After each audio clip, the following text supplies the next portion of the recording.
Hola, ¿qué tal? Soy Luisa Pedrero Gil y este es mi canal Psicología del Cáncer.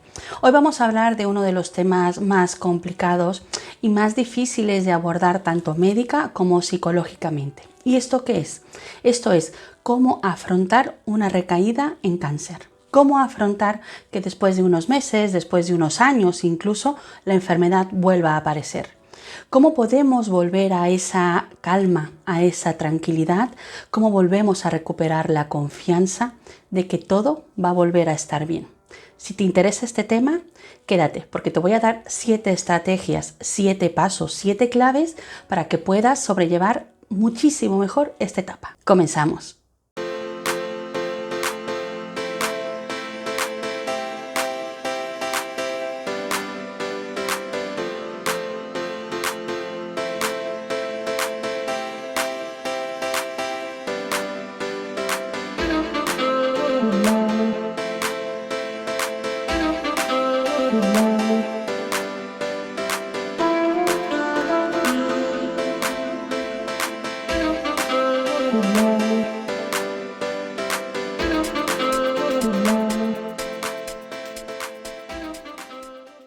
Como siempre he dicho, afrontar un proceso oncológico no es nada fácil. Obviamente estoy haciendo a un lado, ¿no?, la parte física, que de eso se encargan los médicos. Yo me refiero a la parte emocional, a la parte aquí de dentro, a la parte invisible. ¿Cómo afrontar que después de haber afrontado precisamente ese caos, ese huracán, esa desestructuración interna que es lo que es atravesar un cáncer, cuando ya todo volvía a la normalidad, ya cuando muchos habían recuperado su rutina, ya habían vuelto a trabajar, ya estaban planteando comprarse nuevamente la casa o casarse, de hecho, muchos planes se estaban recuperando y de repente viene esto? En psicooncología se considera que volver a afrontar la enfermedad, es decir, afrontar una recaída, una metástasis de hecho o una in situ que vuelve a aparecer en el mismo sitio, se considera uno de los golpes emocionales más fuertes que hay. De hecho, hay algunos pacientes que me dicen: Luisa, es que es más difícil ahora. Es más difícil porque antes, el primer diagnóstico, íbamos un poco como que no sabíamos a qué íbamos, ¿no? Además íbamos con más fuerza. Mucha gente al inicio, el primer diagnóstico lo vive como, venga, voy a poder, sobre todo porque estamos sobresaturados de todos estos anuncios, ¿no?, que nos van de alguna manera contaminando y diciéndonos, venga, fuerza, tú tienes que salir adelante. Entonces empezamos el diagnóstico muy bien. Y ojo, que no estoy diciendo que sea incorrecto, que lo veo genial. Pero ¿qué pasa cuando hay una recaída? Muchas personas atraviesan por algunas fases que las vamos a ir explicando, y lo que genera esto es que el paciente sienta que ha fallado en algo, sienta que no ha hecho algo bien. Van a aparecer estados emocionales como el shock, como el miedo, como la desesperanza, como la incredulidad.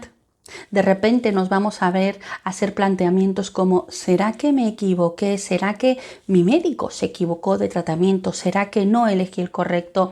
¿Será que no he hecho suficiente deporte? ¿No he bebido mucha agua? ¿No he comido tantas frutas? ¿No he comido tantas verduras? ¿Al final no dejé de fumar?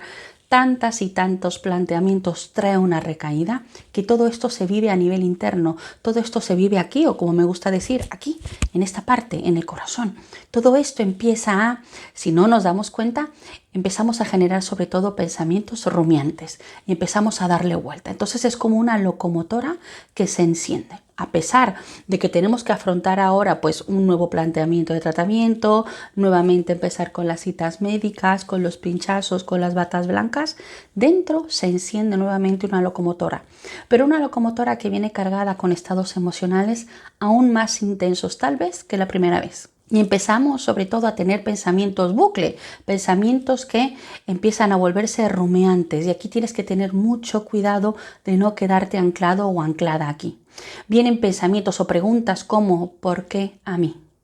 Si te das cuenta y si analizas que este es tu caso, que tú te estás haciendo estas preguntas, cuidado. Estas estrategias seguramente te van a ayudar a parar, te van a ayudar a no alimentar esa locomotora que se ha encendido. Y como siempre digo, ¿no?, en todos los videos, tus emociones no son negativas, el problema es que las gestionamos mal. ¿Es normal que aparezca el miedo nuevamente? ¿Es normal que aparezca este shock? Claro que sí. ¿Por qué? Porque nuestra psique necesita prepararse nuevamente a afrontar este nuevo proceso, este nuevo camino que se nos abre por delante. Tus emociones, recuérdalo, jamás serán tus enemigas, jamás. El problema aquí es que nadie nos ha enseñado a gestionarlas y que tenemos que aprender a gestionarlas. Y recuerda que gestionar no es tapar, no es omitir, no es tragar. No se trata de que me trago la tristeza, me trago los nervios, me trago el miedo. No, se trata de aprender a gestionarlos, a vivir esa tristeza, ese miedo, esa rabia, ese enfado, porque precisamente esas emociones son las que nos van a ayudar, si las sabemos gestionar bien, a atravesar este proceso. Entonces, vamos a empezar con estos 7 estrategias que te van a ayudar muchísimo a afrontar esto. Número 1. Margina la culpa. Muchos pacientes cuando sufren una recaída se sienten culpables, sienten que faltó algo por hacer, sienten que han sido débiles, sienten que es mucha culpa por generar sufrimiento a su familia, a ellos mismos, sienten que en algo han fallado. Y cuidado con alimentar esto, porque la culpa lo único que hace es robarnos energía, es robarnos fuerza, y es precisamente esta energía y esta fuerza la que necesitamos para afrontar este nuevo camino. Porque además, una de las cosas más importantes y más perjudiciales de esta rumiación de pensamiento es que el ir de alguna manera culpándonos hace que perdamos la fe en nosotros mismos. Y este es el primer impedimento para poder afrontar con todas tus fuerzas, con todas tus estrategias, este nuevo reto. Así que quiero que te tatúes, simbólicamente hablando, una frase: tú no eres culpable de esta recaída. Hay cientos y cientos de factores que pueden influir en tu cuerpo para que de alguna manera se produzca la enfermedad nuevamente. De hecho, todavía a ciencia cierta se desconoce por qué hay algunos pacientes que recaen y por qué hay otros que no. Si centramos toda nuestra atención en intentar entender el por qué es lo que ha fallado y por qué, lo único que estamos generando es asfixiarnos, desgastarnos, desmotivarnos y sobre todo darle vueltas a una pregunta que a día de hoy no hay respuesta. Tenemos que salir de este ciclo de nuestra mente que intenta siempre controlar todo, que intenta siempre querer entender todo. Y en la medicina todavía no hemos avanzado en muchos aspectos, pero todavía hay cientos de factores que se nos escapan. Aquí entonces, para empezar a marginar la culpa, para hacerla a un lado, para no alimentarle, es centrarnos en el hoy. Centrar tu atención, tu fuerza, tu energía en todo lo que sí que puedes hacer hoy para afrontar esto. El pasado, ojalá y tuviésemos una varita mágica para poder regresar y modificar muchas cosas, pero ya te digo yo que conozco a personas que haciendo ejercicio, que llevando una dieta súper estricta, aún así recaen. Y esto es una de las cosas que nuestra psique, que nuestra mente no termina de entender. Pensamos que si hacemos esto, vamos a evitar una recaída, pero la salud no funciona así. Hay muchísimos factores que se nos escapan, cientos de factores que nos pueden afectar. Entonces, hagamos a un lado ese planteamiento y vamos a resignificar, vamos a darle otro enfoque a esta manera de afrontar esta recaída. Como te digo, la primera es marginar la culpa, no alimentándola, centrando tu pensamiento en el hoy, no anclándote en esa pregunta del por qué a mí, qué ha pasado, qué ha fallado. Cuidado aquí. Recuerda que eso solamente te va a traer desgaste y sobre todo muchísimo sufrimiento. Vamos a dedicar toda nuestra energía en aprender a tener nuestros pensamientos en el presente. Esa va a ser tu tarea. Repito, aprender a tener tus pensamientos en el presente. Aquí en mi canal vas a encontrar un montón de videos que te ayudan a precisamente lograr esta tarea. Hay pacientes que luego me cuentan que esta culpa no solamente la sienten para ellos, ¿no? El hecho de atravesar esto, sino también de alguna manera se sienten culpables por arrastrar a la familia a este sufrimiento, ¿no? Que también, como siempre digo, ¿no? Esta es una enfermedad que afecta a la familia. Pues muchos pacientes se sienten culpables y aquí siempre lo digo, ¿no? Tú elegiste tener cáncer. Tú hiciste todo lo que estaba dentro de tus manos para desarrollar o tener nuevamente un cáncer. ¿A que no? No conozco todavía a día de hoy, con casi 17 años en esto, que elija tener cáncer, que vaya a por un cáncer. Entonces, nuevamente, no enredes tu pensamiento allí, no alimentes tu pensamiento en ese punto. Tú no has elegido tener cáncer y obviamente esto va a traer cambios en la familia, pero ojo aquí, muchas veces estos cambios son adaptativas. Ayudan de alguna manera a la familia a aprender nuevos roles. Yo he conocido muchísimas familias que después de que atravesaron un cáncer son más independientes, han aprendido a gestionar mejor sus emociones, ha habido una mayor cohesión familiar, porque han aprendido también a hablar a niveles de comunicación más íntimos, más personales, no tan superficiales. Y ojo, entonces de alguna manera estos cambios que al principio nos notamos como impuestos, como obligatorios, luego si aprendemos, repito, resignificamos todo esto que nos está pasando y empezamos a verlo desde otro sitio, no desde el victimismo, no desde el drama, no desde el dolor, sino desde el aprendizaje. Cuando aprendemos a verlo desde ese sitio, vemos que, oye, es verdad, que es algo que nadie elige, pero ya que me toca afrontarlo y mi familia está aquí, lo está afrontando conmigo y esto nos trae cambios, pues los cambios siempre traen crecimiento si sabemos cómo enfocarlos. Muchas veces los canales de comunicación en la familia mejoran. Ya dejamos de hablar de cosas superficiales y empezamos a hablar de cosas que realmente importan, de cosas que nos preocupan. Aprendemos a hablar a un nivel, como te decía, más íntimo. Y esto siempre es ganancia. Mucha gente justamente en estos momentos es cuando aprenden a decir te quiero, cuando aprenden a valorar más la compañía y a sus seres queridos. Entonces no decidas quedarte solamente con el dolor.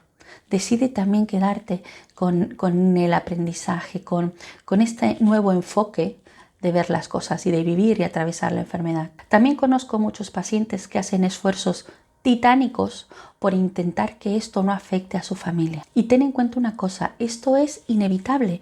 Van a sentir tristeza, van a sentir ansiedad. Y esto tú no lo puedes evitar, ni tú ni nadie. Recuerda que esta respuesta emocional es totalmente adaptativa a esta nueva situación de casa, como lo que te he dicho a ti, como paciente, que es normal que aparezca esta montaña de emociones, pues lo mismo va a ser en tus familiares. Y aquí muchas veces, para que no alimentes esta culpa, te hago el planteamiento. ¿Qué pasaría si fuese al revés? ¿Qué pasaría si quien tuviese que afrontar la enfermedad sea tu pareja, sea tu madre, sea tu hija? ¿No harías tú lo mismo? ¿No te preocuparías? ¿No estarías ahí para ella o para él? ¿No estarías dándolo todo? ¿No intentarías estar presente? Pues es exactamente lo mismo. Déjales estar, porque es una manera también de que ellos sientan de que son útiles, de que están allí. Además, hay cientos de estudios en psico-oncología que nos habla que los pacientes que se permiten acompañar, los pacientes que están acompañados y que tienen buenas relaciones amorosas, relaciones donde hay unos buenos lazos de comunicación, donde hay mucha aceptación, mucho respeto, son pacientes que curiosamente tienen menos efectos secundarios de los tratamientos, donde sus posoperatorios son muchísimo mejor que aquellos que conservan relaciones tóxicas o que están solos. Así que sí, tu familia es medicina. Déjales que te acompañen. Esto es un proceso de todos y si todos desmitificamos y nos ayudamos mutuamente a desmitificar las emociones y entendemos que no son malas, el preocuparnos no pasa nada. El preocuparnos recuerda que activa unas zonas en nuestro cerebro que hace que rápidamente estemos atentos a las cosas, que no se nos olviden las citas, que no se nos olvide tomar la pastilla. Así que desmitifica con tu familia, no alimentes la culpa, entiende que esto es un cambio que trae la enfermedad, pero tus procesos mentales, las preguntas que te estén haciendo te pueden llevar a que te quedes anclada o anclado allí en la culpa y esto a su vez empeore tu estado de ánimo y a su vez haga que te relaciones peor con ellos, lo que a su vez hará que ellos tengan más preocupaciones, más sufrimiento. Cuando entendemos todo esto, recuerda esta frase, ¿no? Entender es aliviar. Cuando entendemos este proceso interno y sabemos y aprendemos las nuevas pautas de no quedarnos enganchados con pensamientos, con preguntas que no tienen respuesta y nos centramos los pensamientos en el aquí, en el hoy y centramos nuestra energía en aprender a centrar tus pensamientos en el hoy, entonces sí que estás afrontando adaptativamente y correctamente este nuevo reto. Quédate con esta frase: vivir con la mente en el presente aniquila la culpa desgastante. Número 2. Alimenta tu esperanza. Y aquí te quiero leer la definición de esperanza para que la vayamos desglosando. La esperanza es una actitud o un estado de ánimo realista pero optimista. La creencia de que un cambio positivo es posible y la voluntad de establecer y trabajar para conseguir objetivos. Es decir, la esperanza es algo que necesitamos trabajar, no es algo que aparece de la nada, no es algo que de repente entra a nuestra mente y a nuestros corazones y decimos, ¡guau!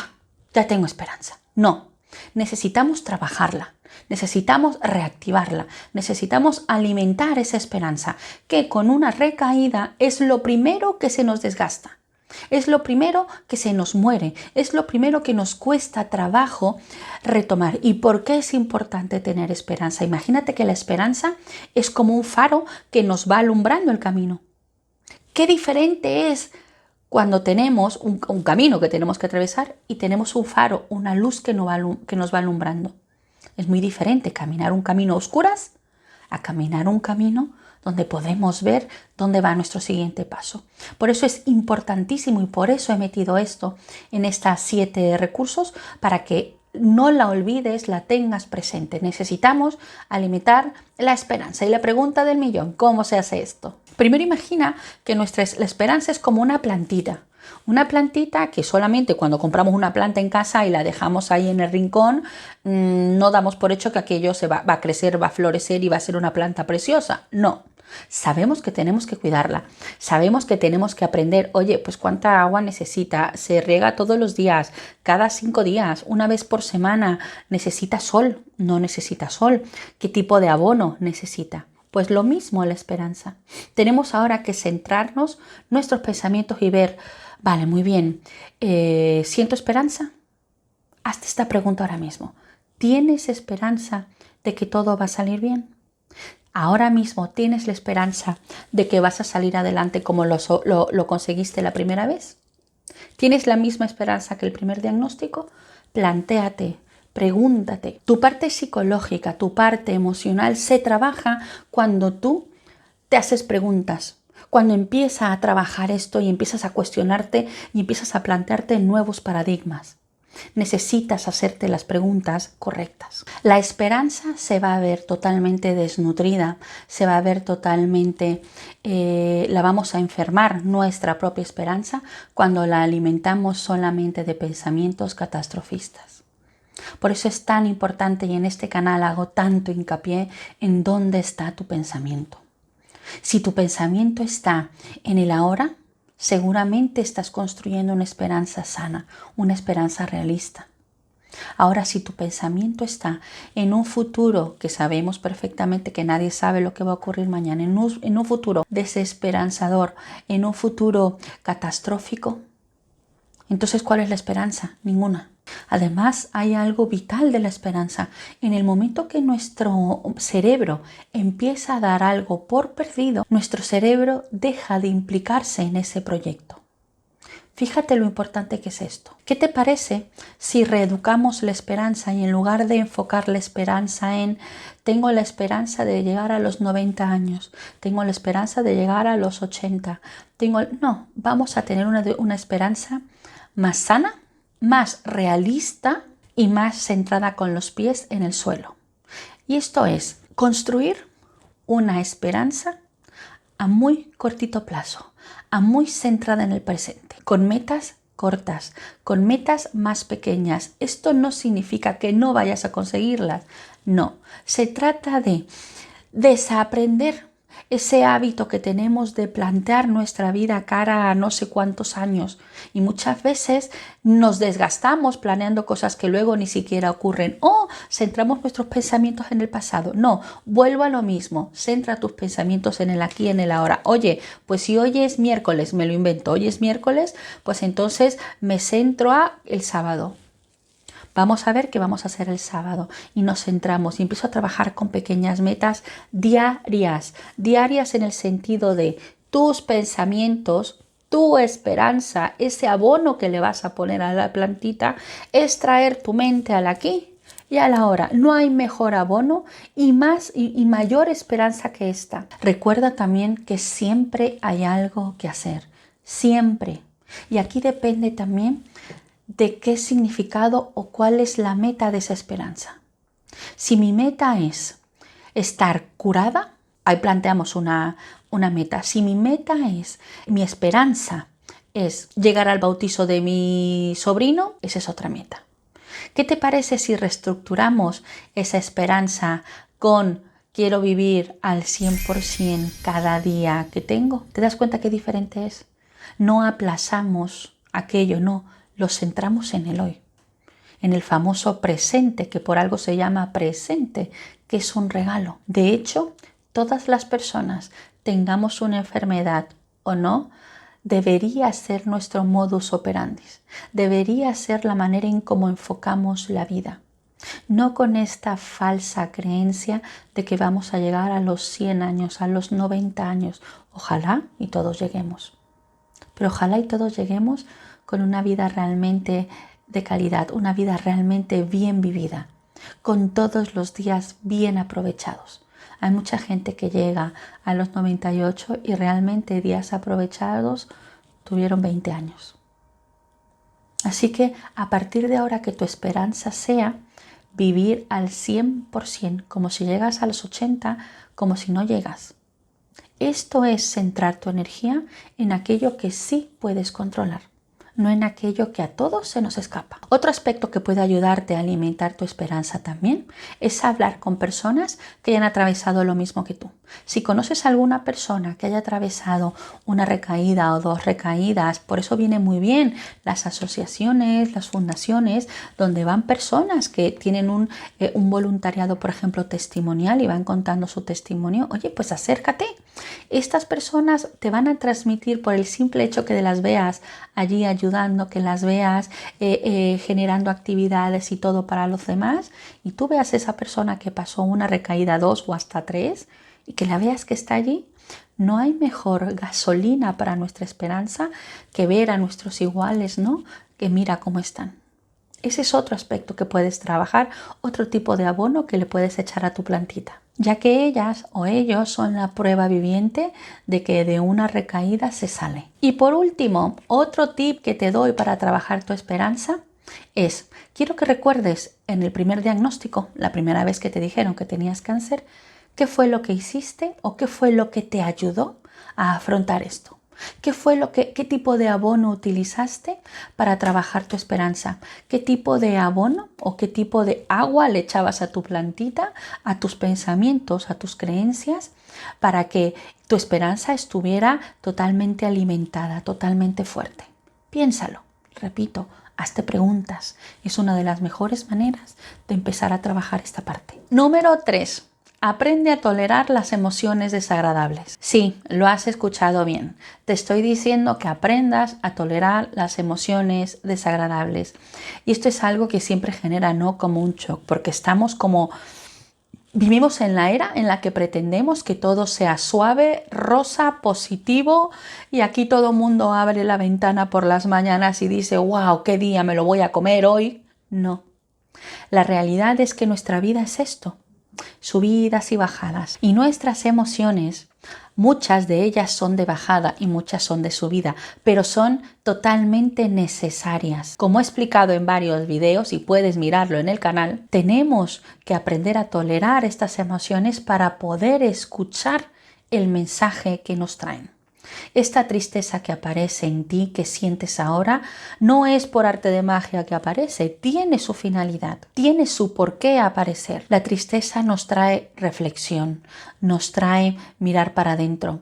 Es la única que nos va a permitir hacer cambios, nos permite reconstruir y en lugar de tener pensamientos destructivos, tener pensamientos que construyen. La tristeza nos obliga a parar, nos permite, nos pide estar a solas. La tristeza es necesaria. El enfado también. El enfado nos moviliza, nos permite poner límites, nos obliga a encontrar soluciones. Es esa energía, esa inquietud interna que luego el problema es que no sabemos cómo dejarla salir. Y lo que hacemos es tragárnoslo porque nos han dicho que no debemos de enfadarnos.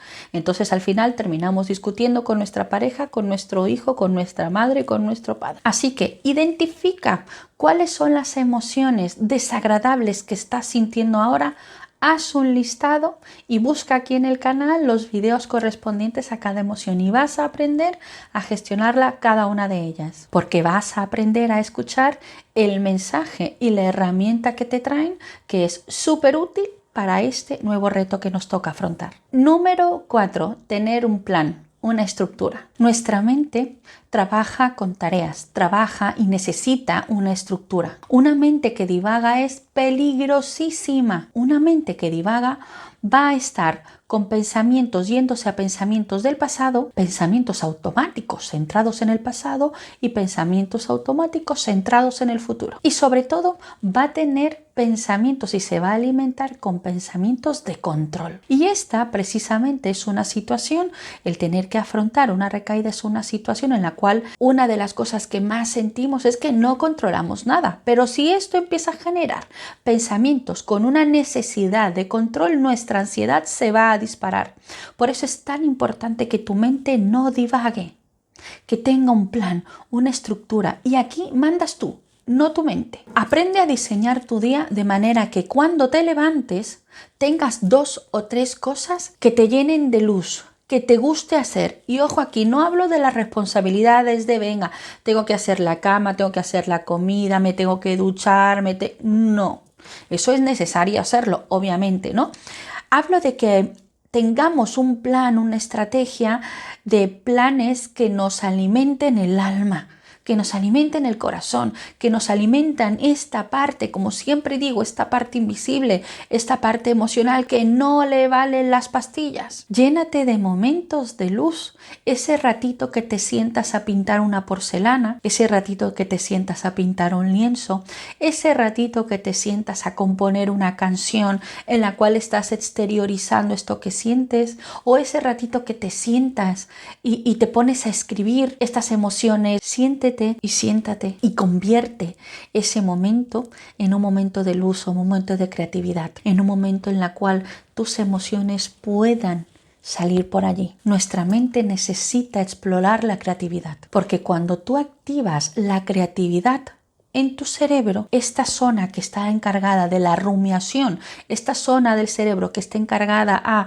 retroalimentar esos pensamientos pesados, esos pensamientos destructivos, cuando tú empiezas a activar la zona de la creatividad, ya sea pintando, cantando, escribiendo, tocando un instrumento, bailando, lo que sea, tuneando una blusa, rehaciendo un vestido, diseñando con trozos de madera una escultura, lo que sea creativo, te va a ayudar. Pero si además le vas reeducando a tu mente que todos los días vas a tener en esta estructura, en este diario, en este plan diario, el tener una estructura en la cual sí estás alimentando y descansando tu cuerpo, pero también estás alimentando y descansando esto, la mente. No estás activando estos pensamientos negativos, no te estás dejando llevar por una mente que divaga, estás llevando a tu mente a donde a ti te interesa. Hay mucha gente, se me acaba de venir ahora, por ejemplo, recuerdo una mujer que siempre decía, yo llevaba años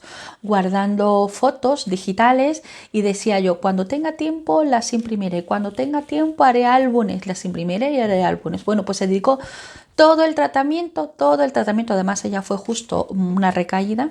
Cuando la conocí, cuando llegó a la consulta, se dedicó todo el tratamiento a hacer álbumes. No sé cuántos hizo, creo que llenó toda una estantería de álbumes, pero mira, le ayudó también a ella a recuperar y a recordar momentos agradables. Fíjate esto qué interesante, ¿dónde estaba su mente? Su mente no estaba en un futuro desalentador, no estaba pensando en cosas que no puede controlar, no. Estaba trabajando su creatividad porque además le puso unas pegatinas y unas cosas súper curiosas a los álbumes y se dedicó el tiempo. ¿Y qué pasa? Me decía Luisa, es curioso, pero no me estoy comiendo la cabeza, no estoy mal, no tengo tristeza. Y de hecho me llegó a decir, ¿no será que estoy haciendo algo mal? ¿No será que no lo estoy afrontando bien y me estoy confiando? Fijaros qué fuerte, porque tenemos la creencia de que esto lo tenemos que vivir desde la angustia y no es así. Tú decides cómo vivirlo, tú marcas cómo van a ser las reglas del juego, tú y nadie más que tú. Así que recuerda, activa esa creatividad. Explórala. Esto, además recuerda que esto no se consigue con ninguna pastilla. Esta es tu intención y tu intención se convierte en tu dirección. Número 5. Utiliza la experiencia a tu favor. Ya atravesaste un primer diagnóstico, ya atravesaste un cáncer, ya sabes lo que es ir a ese hospital de día, tú sabes ya qué enfermera pincha mejor, dónde hay que solicitar la cita, en qué farmacia hay menos cola, dónde se aparca o se estaciona mejor, en qué hospital hay tal prueba o en cuál no. Es decir, ya este terreno que nos toca nuevamente atravesar ya no es un terreno desconocido. Hay muchas cosas que ya controlas y esto en nuestra psique es una ventaja. Rescata nuevamente las cosas que en su momento utilizaste para afrontar, como por ejemplo llevar un libro al momento de la espera de la cita, porque eso te permitía centrarte en el libro y no estarte centrando en las personas y comiéndote la cabeza.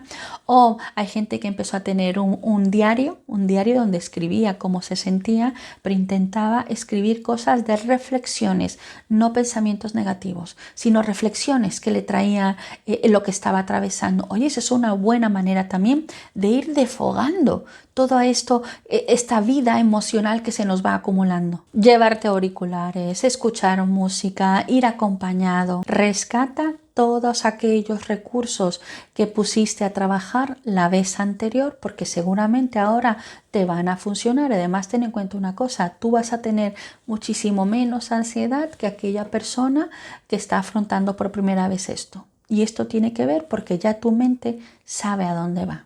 Y esto, quieras o no, es una ventaja, aunque ahora mismo no lo vivamos como ello. Así que tenlo presente. El hecho de que rescates esa experiencia, ese momento que ya has vivido, te va a dar más tranquilidad a tu mente porque vas a poder saber un poco de qué va todo. Ya no es nada nuevo. Número 6. Confía. Una recaída suele generar en el paciente una desconfianza generalizada, una desconfianza en el médico, en los tratamientos, en la institución, en el abordaje, en uno mismo. Muchísimo cuidado con alimentar esto. Nuestro cuerpo, nuestra mente necesita volver a confiar en el proceso. Es uno de los ingredientes básicos para que nuestra psique, nuestra mente y nuestro cuerpo estén bien. Y trabajar la confianza la podemos recuperar de dos maneras. La primera de ellas es, primero, recuerda que tu mente, si ahora mismo tiene pensamientos como no te fías o no confías en el médico que tienes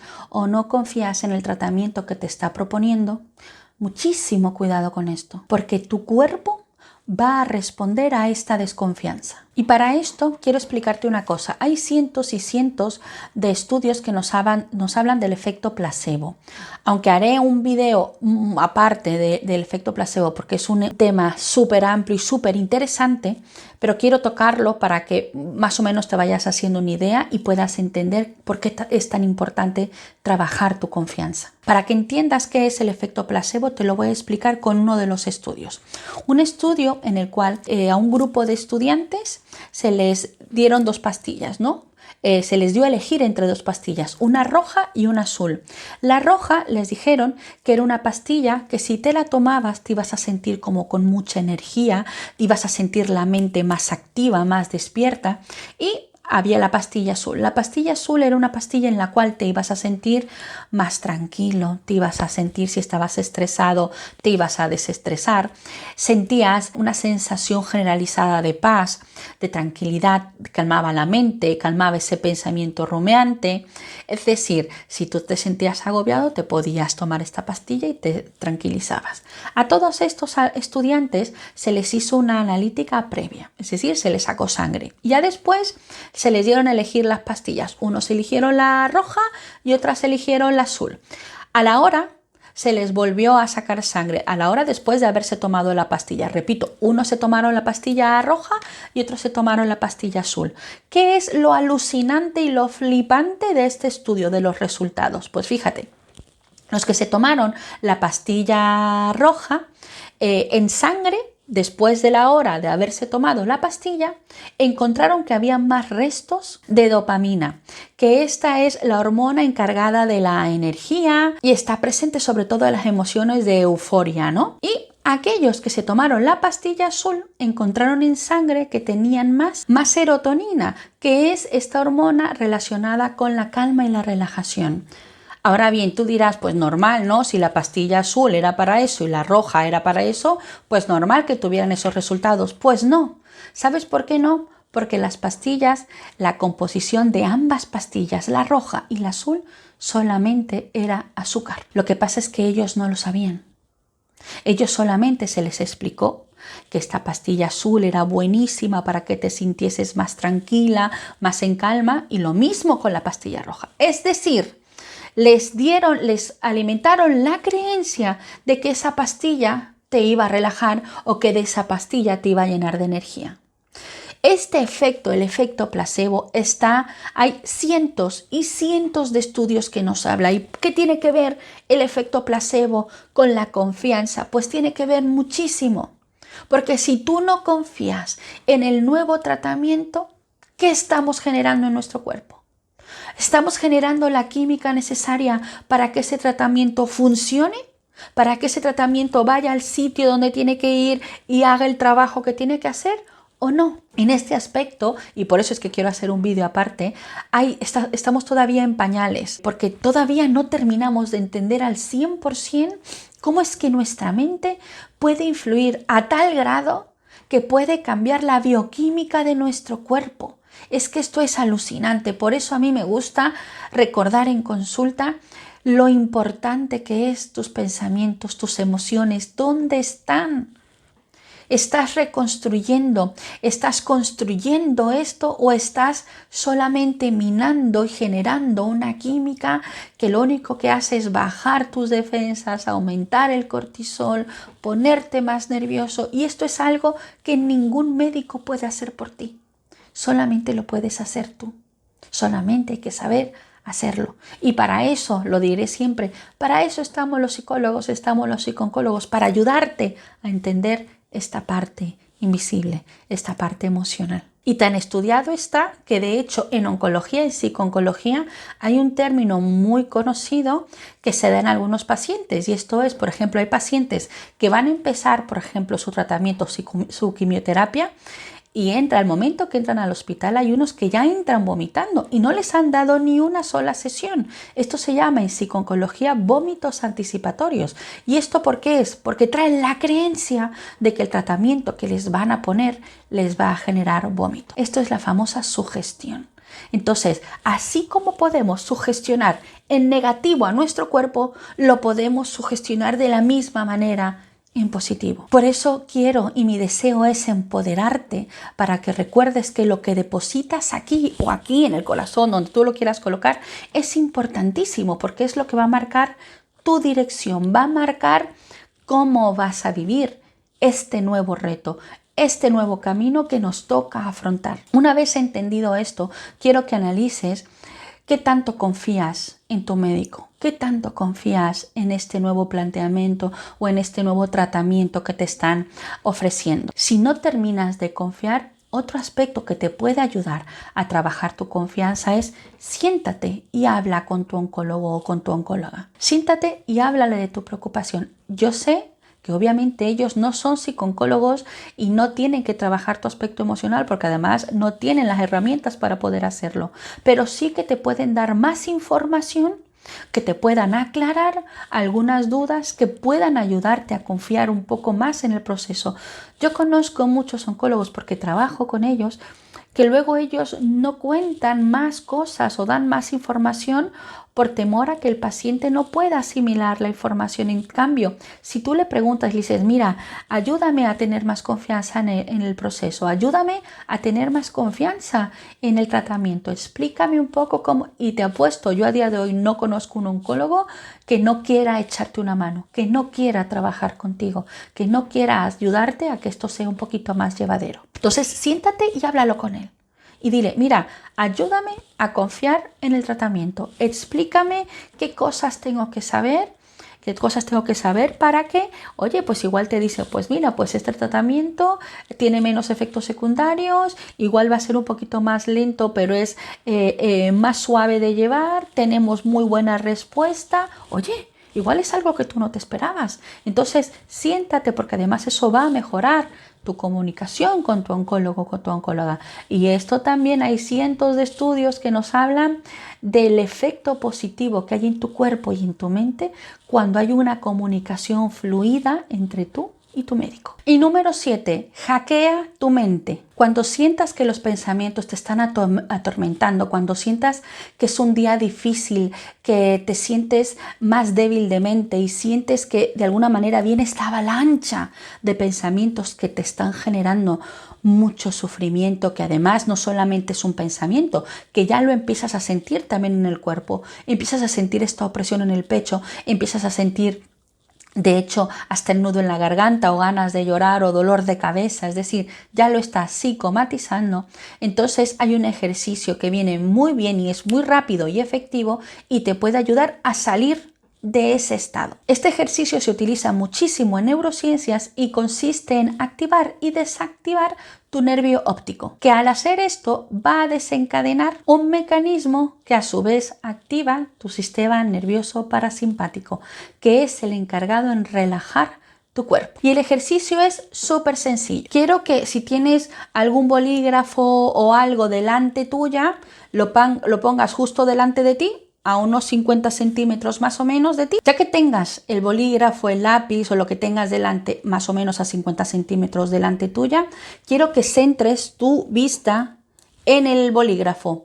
Te vas a centrar allí haciendo respiraciones profundas, despacio, sin ninguna pauta en concreto, simplemente centrando tu atención y haciendo respiraciones. Ya que tengas toda tu vista centrada en el bolígrafo, ahora quiero que te centres en lo que hay justo detrás. Vas a notar cómo se desenfoca el bolígrafo y para enfocarte en lo que hay detrás justo de el bolígrafo. Ya que está totalmente desenfocado el bolígrafo y enfocado lo que hay detrás, vuelves nuevamente, tu vista vuelve nuevamente al bolígrafo y vuelves a enfocar nuevamente al bolígrafo y vas a notar cómo lo que hay detrás vuelve a desenfocarse. Así vas a ir y venir mínimo 15 veces. Hazlo 20, de 15 a 20 veces. Todo esto haciendo respiraciones profundas muy suavecitas, no que duelan, no, respiraciones profundas, suaves. Y vas yendo y viniendo. Cuando tú termines el ejercicio, vas a notar cómo esta rumiación de pensamiento ha desaparecido. Cuando hayas terminado de hacer el ejercicio, nada, te levantas, te lavas la cara, te cepillas los dientes o algo y sales de esa habitación. No te quedes allí para que no te vuelvas a enganchar. Esto es una técnica que se utiliza, repito, mucho en neurociencias y es súper efectiva, sobre todo para esos momentos en los cuales sentimos que nos inundan estos pensamientos. Recuerda que el mayor causante o uno de los mayores causantes de sufrimiento del ser humano es esta falsa sensación de control que alimentamos todos los días. Realmente no podemos controlar prácticamente nada de lo que nos rodea. Y por muy duro que sea, tenemos que aprender a vivir con esto. Tenemos que aprender a vivir a que no podemos controlar, que allí no radica nuestra esperanza ni nuestra tranquilidad. en que podemos controlar aquello. No, nuestra tranquilidad y nuestra esperanza debe de radicar en que tenemos los recursos y nos hemos trabajado los recursos internos, emocionales, del corazón, como quieras llamarlo, y tenemos esa confianza y esa esperanza de que pase lo que pase, tengo los recursos para poder afrontarlo. Allí tiene que radicar nuestra esperanza y nuestro control en nosotros mismos, en que nosotros podemos afrontar lo que sea, porque nos hemos alimentado, porque estamos reconstruyendo, porque estamos centrando nuestra atención y nuestra energía y nuestro poder en realmente en esta capacidad interna, interior que todos tenemos. Se llama resiliencia, se llama energía, se llama fuerza, ponle el nombre que quieras. Todos los seres humanos la tenemos. Y allí es donde tenemos que centralizar y focalizar nuestra esperanza, nuestra fe en que sea lo que sea que nos toque atravesar, tenemos la energía y la capacidad de poder afrontarlo bien. Por ello tenemos que reaprender y reeducar nuestra mente y centrarla en el hoy, en el presente. No sé si recuerdas, y siempre lo digo, ¿no? Las Navidades del 2019, ¿quién nos iba a decir que 3 meses después íbamos a estar en una pandemia mundial encerrados todos en casa? ¿Alguien podía imaginárselo? ¿Tú te lo hubieses imaginado tanto que queremos controlar? ¿Cuántas personas no tenían viajes? ¿Cuántas personas no tenían una boda, un bautizo, una comunión, algo para esas fechas? Nadie no nos hubiésemos imaginado. Entonces nuestra tranquilidad no puede radicar en las cosas que sentimos que controlamos, porque realmente no controlamos nada. Trabájate internamente, púlete internamente. Fortalécete, no haciéndotela fuerte e intentando hacer como que no sientes nada. Eso es una fortaleza totalmente superficial y además totalmente frágil. No, la fortaleza en que vas a saber gestionar tus emociones, entiendes que son herramientas para afrontar esto. Entiendes y trabajas y mueves el músculo de tu pensamiento, de tu mente, la cual centra tus pensamientos en el presente. Ese es tu poder, en tener un motivo de vida, en tener, como decíamos, ¿no? Dentro de tu plan diario, tienes momentos de luz que te llenan, que alimentan esta parte. Allí tiene que radicar nuestra fortaleza, nuestra tranquilidad, nuestra confianza. Repito, en que pase lo que pase, una pandemia más, un diagnóstico, un accidente, son tantas cosas que no controlamos, pero sí que podemos trabajarnos y esforzarnos en trabajarnos interiormente para que podamos enfrentar lo que sea lo mejor posible. La vida son esos, son giros, son cambios. Debemos de dejar de depositar nuestra felicidad en un futuro. Seré feliz y estaré tranquila cuando el médico me dé de alta. Seré feliz y estaré tranquila cuando mi hijo se independice, cuando mi hija se case, cuando encuentre el amor de mi vida. No aplaces más tu felicidad. Es hoy. Hoy puedes ser feliz y escúchame lo que te digo. Puedes ser feliz con un diagnóstico. Nadie te ha dicho que no sea posible. Todo va a depender qué tanto espacio permites que la enfermedad ocupe en tu mente y en tu corazón. ¿Qué tanto espacio le das? ¿Le das tanto espacio, como siempre digo, te conviertes tú en una enfermedad? Tú no eres una enfermedad, eres una persona que una parte de su cuerpo está un poco rebelde, pero tú no eres una enfermedad. Entonces, cuando reubicamos nuestra forma de pensar, nuestra forma de afrontar, entendemos que los cambios no son castigos, entendemos que nos toca afrontar esto porque los cambios son parte de la vida. Que lo que tenemos que cambiar es la manera en cómo afrontamos los cambios y cómo vivimos los cambios y de alguna manera integrar y entender que los cambios, los giros de camino, los cambios de ruta los vivimos todos de alguna u otra manera, sea con un diagnóstico, sea con un accidente, sea con una otra enfermedad, sea con un divorcio, sea con la pérdida de un trabajo, sea con la pérdida de un ser querido. Recuerda, la vida es ahora mismo, hoy, ahora mismo que estás viendo este video. Hoy mismo puedes tener un momento de felicidad precioso con tu gente.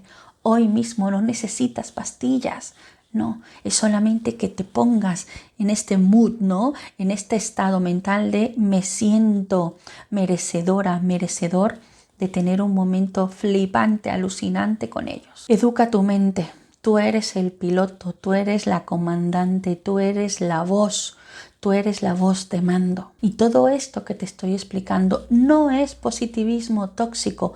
Esto es ciencia. Espero de corazón, de verdad, que este vídeo te haya ayudado. Si conoces a alguien que está atravesando por la misma situación, compártelo para que esta persona también pueda aprender y pueda reaprender y reajustar los motores en cómo afrontar esto. Como siempre te digo, me ayudas dando un like y compartiendo y suscribiéndote también al canal para que todas las notificaciones de todos los videos que voy subiendo te lleguen y te notifiquen y no te pierdas ninguno. Porque como siempre digo, ¿no? A mí me gusta compartir contenido que alimente nuestra mente, pero también que alimente nuestra alma.